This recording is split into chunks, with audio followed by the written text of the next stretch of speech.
2019 매일신문 신춘문예 시 당선작 사과를 따는 일 권기선. 나는 아버지의 땅이 내 것이 되기만을 손꼽아 기다린다. 그런 마음을 먹은 뒤부터 아버지의 땅에 개가 한 마리 산다. 깨진 타일 조각 같은 송곳니는 바람을 들쑤신다. 비옥한 땅은 질기고 촘촘한 가죽의 눈치를 살피다 장악되고 과잉되다 갈라진다. 아버지는 땅을 방치하고 나는 그것을 납치한다. 깊은 목젖을 끌어올려 목줄을 뜯은 늙은 개가 간신히 사과 하나를 놓고 엎드렸다.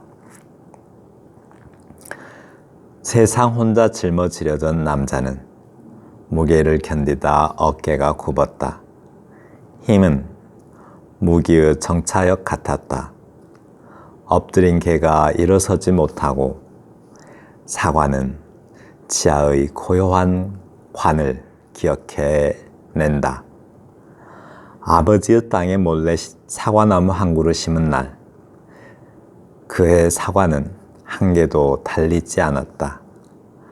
아버지의 땅이 내 땅이 되던 날, 나는 사과나무 아래 아버지를 묻었다. 병 걸린 아버지를 먹고 자란 사과나무, 붉은 사과 따는 일을.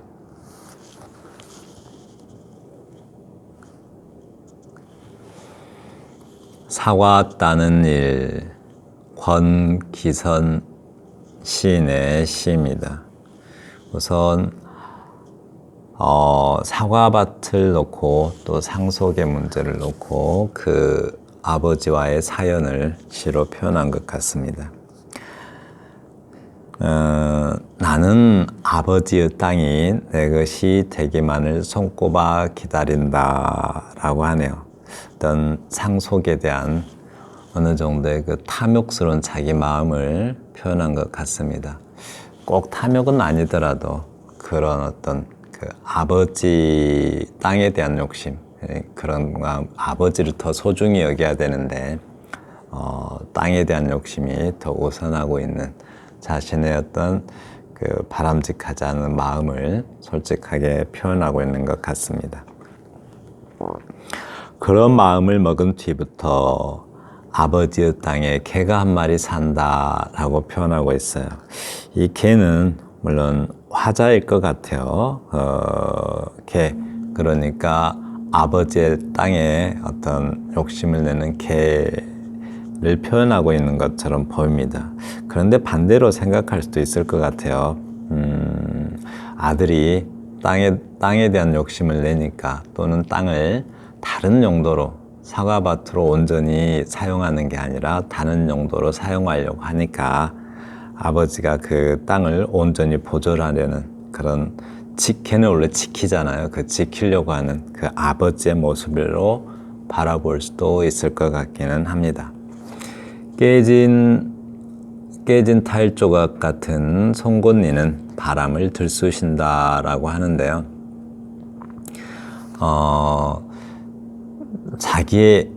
그러니까 아버지의 마음을 막 들쑤시는 거죠.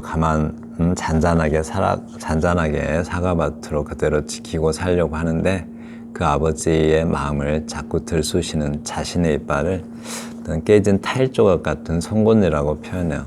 깨진 타일 조각이 그렇게 쓸모 있는 어떤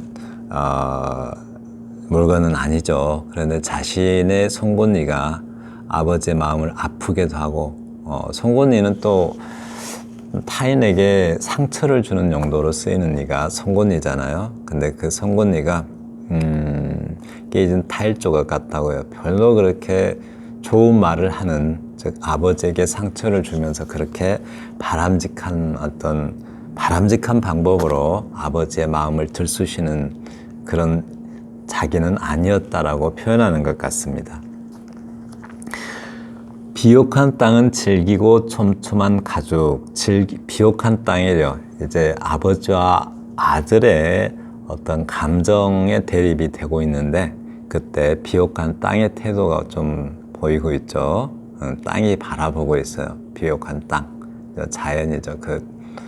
자연의 땅이 질기고 촘촘한 가죽의 눈치를 살핀다. 이 말은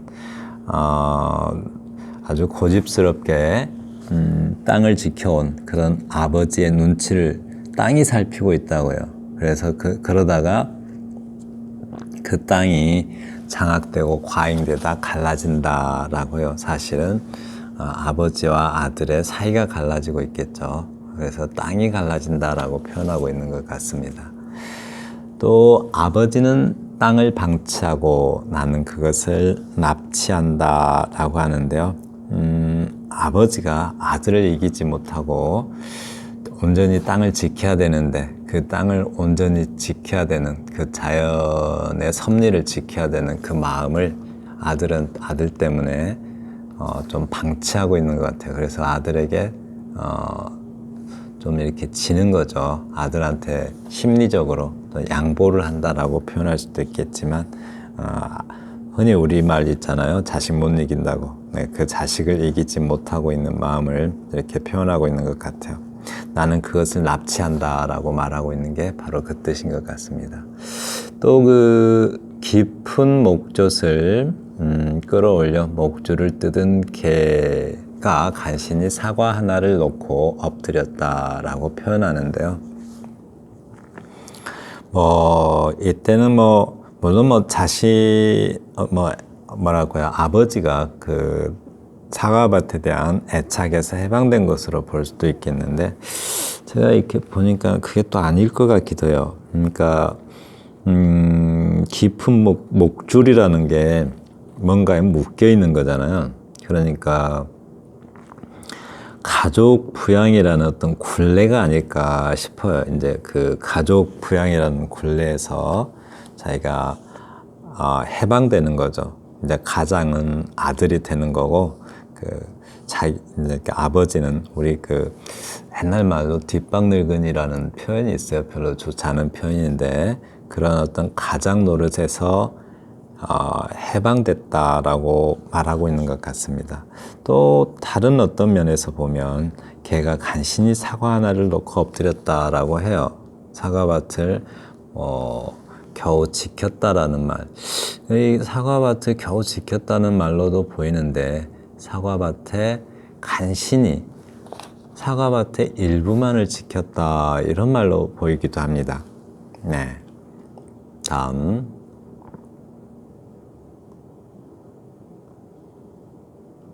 네, 그 뒤에 설명되고 있죠. 이렇게 세상 혼자 짊어지려던 남자는 무게를 견디다 어깨가 굽었다.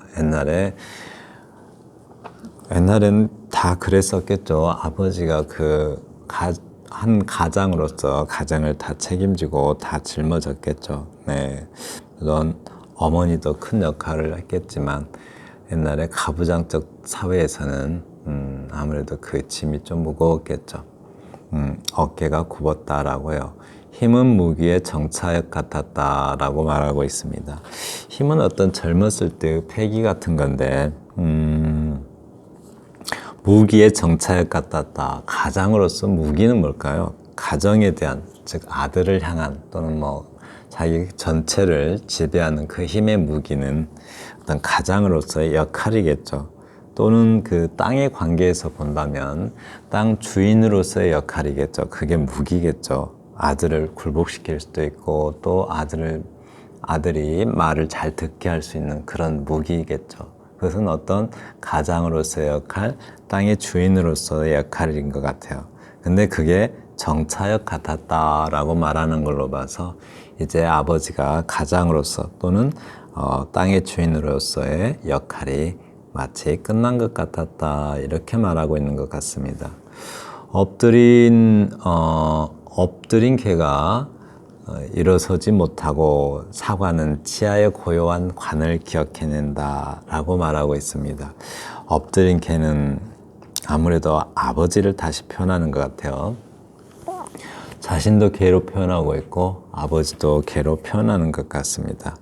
일어서지 못한다고요. 엎드린 개가 어떤 한번 늙으면 사람도 이렇게 좀 많이 누워서 지내죠. 개는 엎드려서 지낼 것이고요. 그래서 농부로서의 어떤 개는 또 지키는 역할을 해야 되는데 사과밭을 지키는 그런 역할을 해야 되는데 그 개로서의 사과밭을 지키는 지킴이로서의 역할도 또는 기능이 제대로 되지 않는 상황을 말하는 것 같아요. 그러니까 농부로서의 기능이겠죠. 또 아버지를 본다면 농부로서의 기능을 제대로 할 수 없는 상황이 되었다라고 말하는 것 같아요. 근데 사과는 지하의 고요한 관을 기억해낸다.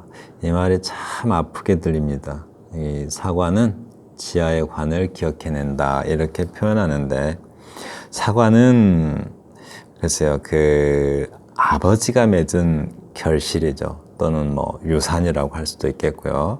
그런데 거기에 지하의 고요한 관을 기억한다고요. 뭐 돌아가신 아버지겠죠. 그런데 그 말은 아무래도 아버지의 고단했던 삶이 그 사과에 고스란히 다 기록되어 있다 이렇게 말하는 것 같습니다. 아버지의 땅에 몰래 사과나무 한 그루 심은 날, 이 말은 아버지도 모르게 자기가 어떤 사과밭의 주인이 살짝 되는 그런 날로 좀 보이기도 합니다.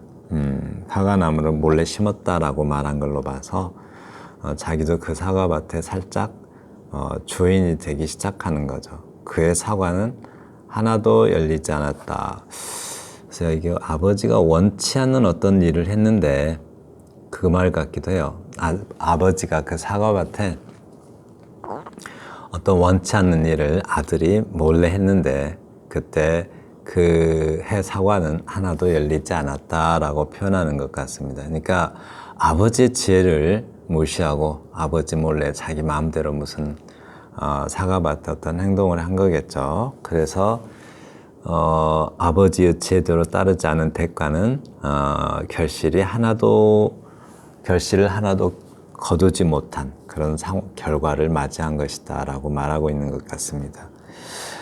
아버지의 땅이 내 땅이 되던 날 나는 사과나무 아래 아버지를 묻었다라고 병 걸린 아버지를 묻었다라고 표현하고 있습니다.